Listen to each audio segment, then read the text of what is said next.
Bonsoir à tous, merci de nous être fidèles. Tout de suite le sommaire de votre journal. Le grand froid et les pluies de retour dans plusieurs provinces du royaume à partir de demain. Une météo favorable qui booste le moral des agriculteurs, mais dans les zones montagneuses de l'Atlas, elle impose un mode de vie pas très évident. Alors comment se préparent les habitants pour y suivre un reportage à Chichaoua.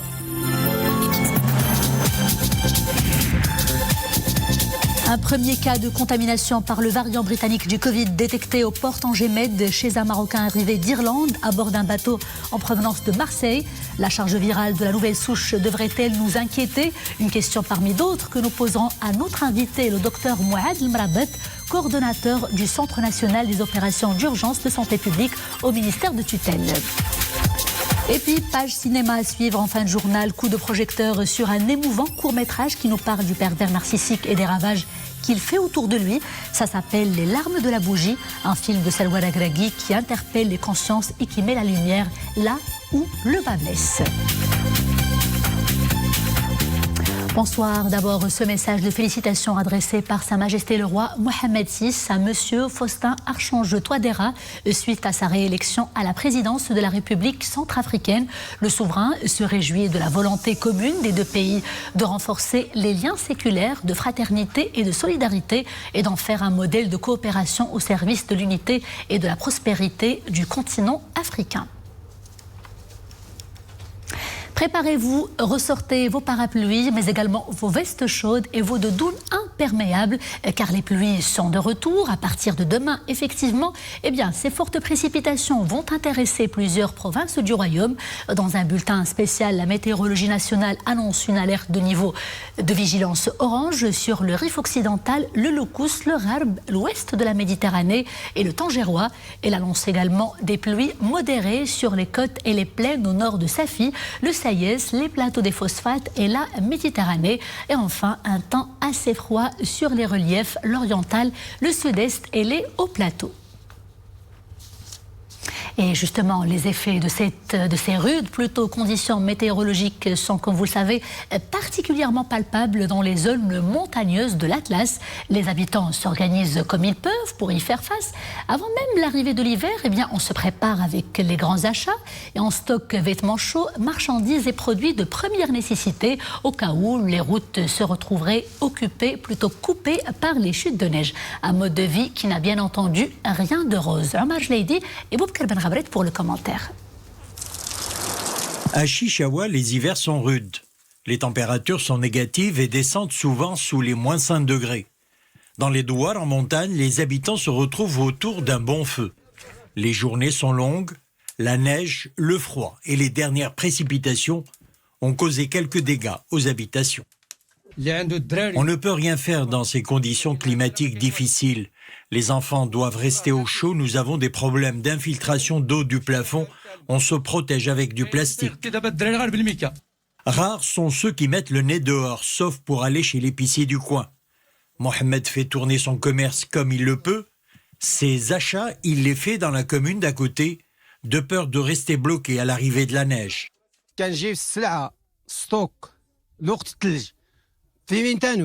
C'est à Imin Tanout que je vais m'approvisionner. J'achète à crédit notamment le gaz, la farine, le sucre et tous les autres produits nécessaires.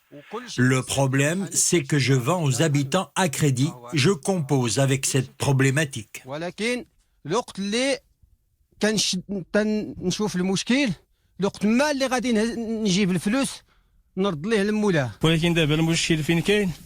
La difficulté, c'est que la majorité des personnes sont au chômage depuis 6 mois. Il n'y a pas de travail en raison du coronavirus. C'est difficile pour eux et pour moi également.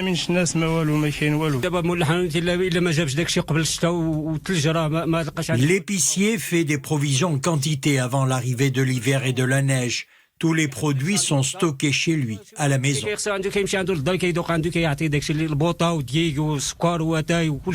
Au pied de la montagne se dégage des maisons la chaleur des fours.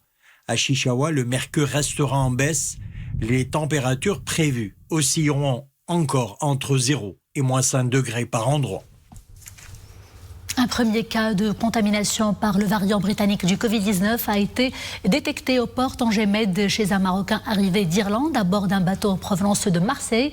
Selon le ministère de la Santé, l'intéressé est asymptomatique. Il a été placé en isolement à Casablanca et les personnes contacts sont actuellement suivies conformément au protocole sanitaire en vigueur dans le Royaume. Dans le cadre de la mise à jour du protocole national relatif au Covid, notamment dans son aspect lié au suivi des personnes contact, une batterie de mesures a été adoptée pour le dépistage précoce des cas de variants du Covid, précise le ministère de tutelle. Et justement, dans ce contexte d'apparition de la nouvelle souche du Covid au Maroc et sur la base des recommandations de la commission scientifique et technique concernant la nécessité de maintenir les procédures nécessaires pour lutter contre le Covid, le gouvernement a décidé de prolonger de 2 semaines à compter de ce soir à 21h les mesures de précaution en vigueur. L'objectif est bien sûr de maintenir les efforts collectifs visant à vaincre la pandémie. Avec la découverte de ce premier cas au niveau du port Tanger-Med, les contrôles sanitaires sont désormais très renforcés au niveau à la fois des arrivées au port passagers, mais également sur les navires qui desservent ce port depuis l'Europe. Je vous laisse tout de suite écouter le responsable des contrôles sanitaires au port Tanger-Med. Le service de contrôle sanitaire aux frontières port Tanger-Med, en collaboration avec l'ensemble des intervenants du port Tanger-Med, ont préparé un plan d'action de riposte concernant les navires reliant Tanger-Med avec les autres ports, notamment le port de Sète, le port de Marseille et le port de Genova. Ces navires ont été dotés par des laboratoires de diagnostic de Covid-19. Ces laboratoires sont très sophistiqués, laboratoires du ministère de la Santé. Ces laboratoires sont en collaboration en permanente avec le service de contrôle sanitaire pour la détection et la riposte contre les Covid-19. Ainsi, le service de contrôle sanitaire aux frontières port Tanger-Med a été doté par des tests de PCR antigéniques pour détecter précocement les cas. Un premier cas donc au Maroc du variant britannique du Covid, une nouvelle souche dont les scientifiques soupçonnent une grande capacité à infecter les cellules humaines carrément. A-t-elle une charge virale plus importante? Se diffuse-t-elle de manière plus féroce et plus rapide? Eh bien, pour plus d'éclairage, nous avons tout de suite avec nous en direct par Skype le docteur Mouad Mrabet. Docteur Mouad Mrabet, bonsoir. Vous êtes coordonnateur du Centre national des opérations d'urgence de santé publique au ministère de tutelle. Le nouveau variant au Maroc est une véritable urgence de santé publique, à en croire les informations qui circulent actuellement en Europe. Pourquoi ça l'est tout d'abord, docteur Mrabet? Merci beaucoup, bonsoir. Il faut savoir dans un premier temps qu'on est en urgence de santé publique depuis le mois de février. Finalement, le SARS-CoV-2 est un virus ARN, acide nucléique ARN, type ARN. Ce genre de virus il se caractérise par des mutations fréquentes. Des milliers de mutations ont eu lieu sur ce virus depuis Wuhan, depuis les premiers cas de Wuhan. Mais ce qui est spécial cette fois-ci, ce sont des mutations majeures. Finalement, il y a 2 caractéristiques de l'agent pathogène qui inquiètent les scientifiques, qui inquiètent les décideurs. C'est la pathogénicité et ainsi la létalité, c'est-à-dire le pouvoir et la capacité d'un agent pathogène de produire des troubles plus graves, des troubles plus morbides et induire par la suite le décès. Et deuxième caractéristique, c'est la transmissibilité. Ça veut dire la capacité d'un agent pathogène de se propager entre les individus au sein d'une population. Ce qui caractérise les 2 variants actuellement, que ce soit du Royaume-Uni, que ce soit de l'Afrique du Sud, c'est cette transmissibilité accrue et elle est calculée ou bien estimée de 70% plus par rapport à la souche classique. Et donc finalement, on est devant un agent pathogène qui est beaucoup plus transmissible, quoique il n'est pas plus létal, il n'est pas plus grave, mais quand on aura plus de cas, automatiquement, même si la fréquence relative des cas graves sera stable. On aura en termes de valeur absolue beaucoup plus de cas qui vont nécessiter des soins intensifs et de la réanimation. Très bien, ça c'est pour les caractéristiques. Docteur Mrabet, un cas détecté au port Tangemed chez un Marocain, nous disions tout à l'heure arrivé d'Irlande à bord d'un bateau en provenance de Marseille. Les autorités compétentes ont alors décidé d'interdire à titre préventif l'accès au territoire national jusqu'à nouvel ordre des avions et des passagers en provenance d'Australie, du Brésil, d'Irlande et de la Nouvelle-Zélande. Pourquoi ces pays, au moment où le cas détecté est arrivé de France plus tôt? Bon, c'est un passage par la France, mais le point de départ, c'est l'Irlande. Il faut savoir que ce nouveau variant existe actuellement, a été détecté actuellement dans pratiquement 50 pays du monde. Donc on ne peut pas fermer les frontières avec 50 pays du monde. Et puis en France, jusqu'à la date d'hier, ils ont détecté 66 cas, donc ce n'est pas aussi énorme pour entreprendre une mesure restrictive avec ces pays. Finalement, c'est au niveau de ces pays où le virus prend des proportions de plus en plus prédominantes. Mais il faut savoir que le directeur du bureau régional de l'OMS en Europe a déclaré que d'ici le mois de mars, ça va être le virus, ou bien la souche, ou bien le variant dominant en termes de circulation en Europe. Docteur Mrabet, la chasse aux nouveaux variants a été lancée avec une opération de dépistage sur un échantillon de 30 000 collégiens et lycéens. Disposez-vous actuellement des premiers résultats de ces tests? Bon, en ce qui concerne les résultats de veille génomique ou bien de séquençage, ça demande un peu de temps. Ce n'est pas un examen de routine. Finalement, nous avons atteint l'objectif de testing, on l'a dépassé un tout petit peu. On a testé pratiquement 31 000 élèves et les résultats, ça va demander un peu de temps pour connaître les souches circulantes parce que c'est pas quelque chose de facile. Les laboratoires, bien sûr, ce sont des techniques sont un peu poussées, le séquençage génomique. C'est pas quelque chose de routine où on peut avoir les résultats sur le champ comme la PCR. En attendant les résultats, on espère que la situation sera d'ici là améliorée. Docteur Mrabet, je rappelle que vous êtes coordonnateur du Centre national des opérations d'urgence de la santé publique au sein du ministère de tutelle. Merci de cet éclairage. Merci.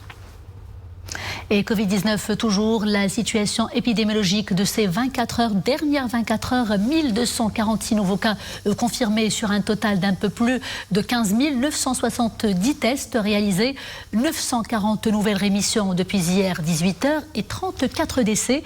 Le nombre des cas actifs s'élève pour sa part à 16 753, soit 270 en plus en 24 heures.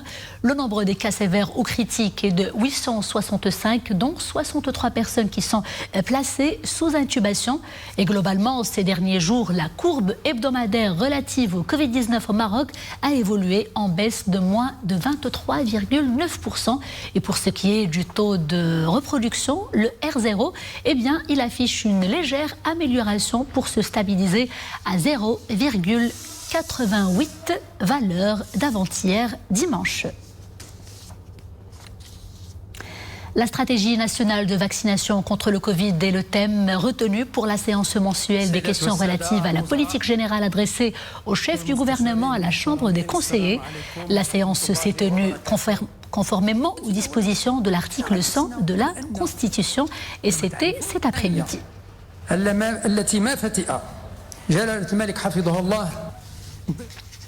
Droits de l'homme, suite à la publication par Human Rights Watch de son rapport annuel 2021, les autorités publiques rejettent catégoriquement le chapitre consacré au Maroc, étant donné que cette organisation est, je cite, un communiqué de la délégation interministérielle aux droits de l'homme.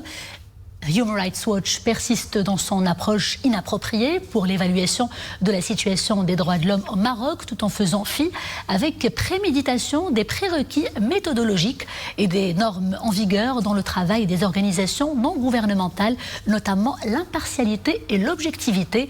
Les autorités publiques, tout en déplorant l'instrumentalisation, encore une fois, par Human Rights Watch du discours des droits de l'homme pour véhiculer des allégations et des mensonges qui incarnent des positions politiques concernant le Sahara marocain, pourtant démenti par la réalité sur le terrain et l'évolution de la situation sur la scène internationale, en particulier les récentes résolutions du Conseil de sécurité de l'ONU, réaffirmant leur fort engagement en faveur du processus onusien et son soutien aux efforts déployés par les Nations Unies pour parvenir à une solution politique réaliste et pragmatique fondée sur le compromis dans le plein respect de l'unité et de la souveraineté du Royaume du Maroc. Un mot d'économie à présent, grâce à un climat des affaires des plus avantageux qui n'est plus à démontrer d'ailleurs. Le Maroc continue à séduire les investisseurs étrangers et cette fois-ci, c'est l'écosystème industriel qui est concerné et qui se voit consolidé avec l'inauguration d'une nouvelle usine du groupe Nexans à Noissar. La nouvelle structure est dédiée à la Business Unit Telecom System et elle produira des accessoires de connectorisation de câbles à fibre optique. Amin Hennaoui, Ahmed Hamri et Zakaria Billah pour le commentaire. Édifiée sur 6000 m², cette usine servira à produire des accessoires de câbles à fibre optique pour les applications FTTH ou fibre optique jusqu'au domicile, la 5G, data center et les réseaux locaux. L'unité permettra au groupe français Nexans de diversifier sa gamme de produits et d'optimiser ses chaînes d'approvisionnement. Nous sommes sur un site tout nouveau, sur la zone de Mid-Park. Nexans, à travers cet investissement, marque sa volonté d'une présence locale pour pouvoir être au plus près de ses clients sur le Maroc, mais aussi sur toute la zone nord-ouest de l'Afrique. Ce site permettra d'employer de 150 à 300 personnes à l'horizon 2022. Cet investissement témoigne de la compétitivité du Maroc et de la résilience du secteur industriel national dans un contexte de crise. Nous travaillons sur l'optimisation des chaînes de valeur dont nous avons parlé à plusieurs reprises. C'est ce modèle-là dont on parle, c'est de pouvoir, ensemble avec un certain nombre de pays européens, travailler sur la relocalisation au Maroc et en Europe de certaines activités. Acteur majeur de l'industrie du câble, Nexans met à la disposition de ses clients des technologies de câblage de pointe. Déjà présent à Mohammedia et Casablanca, le groupe compte renforcer son positionnement dans le royaume et augmenter la qualité et la capacité de production. C'est un profil psychologique assez spécial, un profil qui fait souffrir les autres en les manipulant en permanence et en cultivant le flou. Je vous parle du pervers narcissique. Vous en avez certainement entendu parler. L'avoir pour mari est un calvaire insoutenable car la relation peut devenir extrêmement toxique et conduire la victime à une dépression, voire à un suicide. Le cinéma français en a abordé la question avec une magnifique comédie signée Maïwen qui a donné à Vincent Cassel le rôle de ce personnage dévastateur somme toute. Eh bien, notre cinéma à nous a récemment aussi mis la lumière sur les ténèbres dans lesquelles sont plongées les victimes du pervers narcissique. Et c'est un court-métrage de Selwa Regragui et ça s'appelle Les larmes d'une bougie. Découverte tout de suite avec Iman Slaoui, Asma Tazi et Mounia Marouche. Kenza pensait avoir rencontré l'homme de sa vie. Plus le temps passe, plus il se dévoile. C'est un pervers narcissique. Depuis, elle encaisse humiliation et violence psychologique. Mais un jour, elle tente de prendre son destin en main. Voici le thème central du nouveau-né de Selwa Regragui. La perversion narcissique, La perversion narcissique est un thème qui m'interpelle beaucoup. Surtout que j'ai fait la connaissance de certaines personnes perverses. J'ai décidé donc de réaliser un court-métrage qui traite de cette forme de violence un peu subtile. On ne voit pas et qui est très grave et très dangereuse. Je vois. Mais tu n'as pas cherché ma veste. Tu as toujours la tête ailleurs, toi. Le stress. Invisible, il est difficile parfois de déceler cette pathologie. Mais ce court-métrage nous aide à y parvenir. Tout cela dans les coulisses d'un foyer en apparence heureux. Un domicile qui nous sert de terrain sociologique pour comprendre comment agit le pervers narcissique. Je te sers, chérie. Non, ça va. Blèche. خديت فيه 8 شهور Ce film est le fruit d'un travail acharné de 8 mois. Je ne suis pas le genre d'écrire du jour au lendemain une histoire et de commencer aussitôt le tournage. J'aime prendre mon temps dans l'écriture, m'attarder sur les détails et surtout prendre du recul avant de m'élancer dans la réalisation. Il n'y a pas mieux que le langage cinématographique pour faire sortir ce fléau de l'ombre, prendre conscience de son emprise pour savoir s'en libérer et pourquoi pas faire bouger les lignes. Et c'est justement toute la puissance du 7e art. Et c'est ainsi que s'achève ce journal. Merci d'avoir été des nôtres. Je vous dis à demain, toujours avec grand plaisir. D'ici là, portez-vous bien.